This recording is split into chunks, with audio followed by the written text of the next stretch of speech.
இந்நிலையில் சமீப காலமாக சளி, காய்ச்சல், இருமல் என அரசு மருத்துவமனைக்கு பொதுமக்கள் அதிக அளவில் சிகிச்சைக்கு வருகின்றனர். இவர்களுக்கு டெங்கு, மலேரியா உள்ளிட்ட பரிசோதனைகள் செய்வது போன்று கொரோனா பரிசோதனையும் செய்யப்படுகிறது.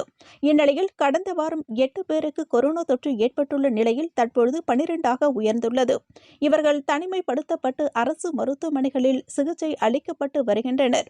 இந்த நிலையில் செய்தியாளர்களிடம் பேசிய சுகாதாரத்துறை இயக்குநர் டாக்டர் ரவிச்சந்திரன், தமிழகத்தில் உள்ளது போன்று அதிகப்படியான தொற்று புதுச்சேரியில் இல்லை. இதனால் மக்கள் அச்சப்பட தேவையில்லை என்றும், காய்ச்சலால் மருத்துவமனைக்கு வருகின்றவர்களுக்கு தேவையான பரிசோதனைகள் செய்யப்படுகிறது.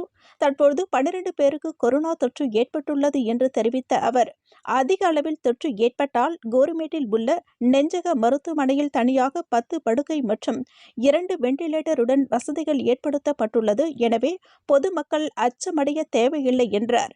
கொரோனா தொற்று சம்பந்தமாக மத்திய அரசு எந்தவித வழிகாட்டுதல்களும் தெரிவிக்கவில்லை. முகக்கவசம் கட்டாயம் அணிய வேண்டும் என்ற அவசியம் இல்லை. இருந்தாலும் பொதுமக்கள் முன்னெச்சரிக்கையுடன் இருக்க வேண்டும் என்றும், கொரோனா தொற்று இருந்தால் அவர்களை தனிமைப்படுத்தி சிகிச்சை அளிக்க வேண்டும் எனவும் கேட்டுக்கொண்டார்.